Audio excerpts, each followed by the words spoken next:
আসসালামু আলাইকুম। আজকে কথা বলবো হচ্ছে যারা নতুন ভাবে ক্লিক করতে চাচ্ছেন অক্টোবরের জন্য, তাদের জন্য খুব গুরুত্বপূর্ণ। যদি আপনার কেউ বিশ্বস্ত লোক থাকে সেই ক্ষেত্রে জুলাইয়ের 1 থেকে 31 তারিখের মধ্যে আপনাকে ফাইল জমা দিতে হবে। মানে জমা দিতে হবে, যাবতীয় যত ডকুমেন্ট আছে, কাগজপত্র আছে, সব আপনাকে সার্ভারে রাখতে হবে। তো 31 তারিখের পরে কিন্তু ফাইল আর জমা হবে না, দিতেও পারবেন না। তো এখন কথা হচ্ছে যে ভাই আপনি 1 তারিখ অক্টোবরে কোন ক্যাটাগরির জন্য ফাইল জমা দিবেন, এটা কিন্তু অনেকেই প্রশ্ন করেন। আপনি শুধু হোটেল এবং ট্যুরিজম, সিজনালেরই একটা পার্ট যেটা হোটেল এবং ট্যুরিজম, এই সময় বিশেষ করে ইতালিতে প্রচুর ট্যুরিস্ট আসে। পুরা মানে পৃথিবী থেকেই এই ট্যুরিস্ট আসে, ঘুরতে আসে। তো তারা এই সময় যে অথরিটি আছে এদেরকে ট্যাকেল দিতে পারে না, মানে হচ্ছে সার্ভিসটা প্রপারলি দিতে পারে না। এই সময় প্রচুর লোক দরকার, এই কারণে কিন্তু তারা একটা পোর্শন জাস্ট 30% ফ্লুসির জন্য কোটাটা বরাদ্দ রাখছে, শুধু অক্টোবরে আনবে। এবং আপনারা যদি প্রপার চ্যানেলে এবং বিশ্বস্ত লোকের মাধ্যমে জমা দিতে পারেন, আপনাদের নুলাস্তা উঠবো খুব তাড়াতাড়ি। এবং হচ্ছে আপনার বিএফএস গ্লোবালে অ্যাপয়েন্টমেন্ট পেলে ভিসা কাগজপত্র জমা দিতে পারেন, আপনার ভিসা খুব তাড়াতাড়ি হয়ে যাবে। এখন কেউ যদি আপনার কাছে লোভ দেখিয়ে বলে যে নন সিজনাল ডোমেস্টিক অথবা আপনার এগ্রিকালচার বা অন্যান্য সেক্টরে, যেই সেক্টরগুলা আপনার ফেব্রুয়ারিতে হয়েছে, সেগুলোর ক্ষেত্রেও আপনার ফাইল জমা দিবে, ক্লিক করে দিবে অক্টোবরে, এগুলা টোটালি ভুয়া। শুধুমাত্র 30% যেটা হচ্ছে আপনার, এইটা শুধু হোটেল এবং ট্যুরিজম সিজনালের জন্য শুধু আপনি ক্লিক করতে পারবেন এবং ফাইল জমা দিতে পারবেন। ফাইল যাদের জমা থাকবে সার্ভারে এবং যেই পরিমাণ ফাইল জমা থাকবে, যেগুলো ভ্যালিড ফাইল, সেগুলাই কিন্তু আপনার অক্টোবরের 1 তারিখে 9টার সময় যখন সার্ভার মানে ক্লিক করার যে অপশনটা দিবে, সেই অপশন অনুযায়ী আপনারা ফাইলটা সাবমিট করতে পারবেন, ক্লিক করতে পারবেন। আদারওয়াইজ কিন্তু 1 তারিখের মধ্যে আপনি নতুন করে ফাইল জমা করবেন, তারপরে এইটার কোনো অপশনই নাই। জুলাইয়ের 31 তারিখের পরে আর একদম সম্ভব না।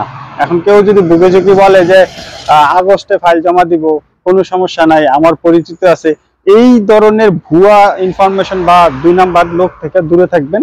আর আপনার বাংলাদেশ নিয়ে বা অন্যান্য দেশ নিয়ে অনেকেরই অনেক কথা বলা হয় যে মানে রেড জোন বা এই জোন সেই জোন।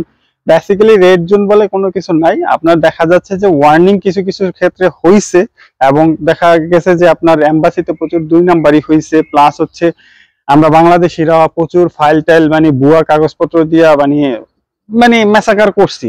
তো এই কারণে দেখা গেছে যে আপনার নতুন ভাবে যখন নুলাস্তাটা জমা হয় বিএফএস গ্লোবালের মাধ্যমে এম্বাসিতে, তারা প্রপারলি চেক করে, যদি কোনো ফল্ট না থাকে ভিসা দিচ্ছে ভাই।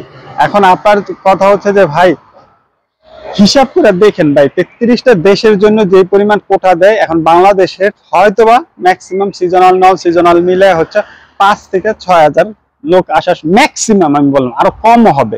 এখন সেই জায়গায় বাংলাদেশ থেকে ফাইলই জমা দেয় প্রায় 50,000 থেকে 1 লাখ, আরো বেশি।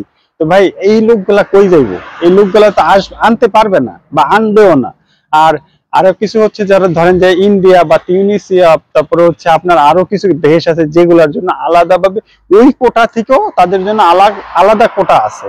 তো কোটা কিন্তু আস্তে আস্তে কমে। আর এইবার কিন্তু ক্যাটাগরি অনেক বেশি ছিল কোটার ক্ষেত্রে, মেয়েদের জন্য আলাদা কোটা, আবার বিভিন্ন ক্যাটাগরি থাকার কারণে যে ইন জেনারেল যে কোটাটা, সেখানে বাংলাদেশের যে অংশটা 33টা দেশের সাথে ফাইট করতে গেলে কিন্তু বেশি লোক আসার কথা না।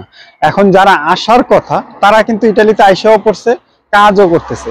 এখন যদি মনে করেন যে আমরা 50,000 বা 1 লাখ যদি জমা দেই, যদি সবাই মনে করে যে আমি 1 লাখ লোক আমার মানে আমি কেন হইলো না, সেটা কিন্তু আপনার বোকামি ভাই। এটা আমার হয়তো বকাবকি করবেন, গালাগালি করবেন, এটাই বাস্তবতা।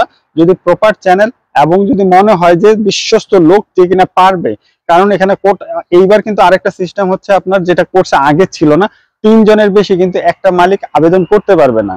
এখন আপনার যদি এইগুলো জানার পরে, এত নিয়ম কানুনের পরেও যদি আপনারা তারপরেও যদি মানুষ মনে করেন যে সে বিশ্বাস করে টাকা দেন, সেটা কিন্তু আপনি বোকামি করে টাকাটা ধরা খাবেন।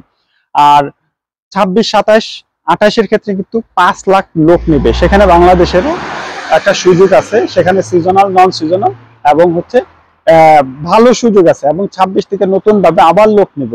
তবে চেষ্টা করেন, যদি এখন যদি সম্ভাবনা না হয়, ভবিষ্যতে যদি কেউ আসতে চান, সব সময় বলি বিশ্বস্ত লোক এবং যার মাধ্যমে আসতে পারবেন। এখন যদি 2 নাম্বার লোক দিয়ে ভাই 1000 বছর চেষ্টা করলো ইটালিতে আসতে পারবেন না। আগের মতো নাই ভাই, ইটালিতে আগের মতো একদমই নাই। তো আশা করি আপনারা ব্যাপারটা নিজেরা আসলে চিন্তা করবেন।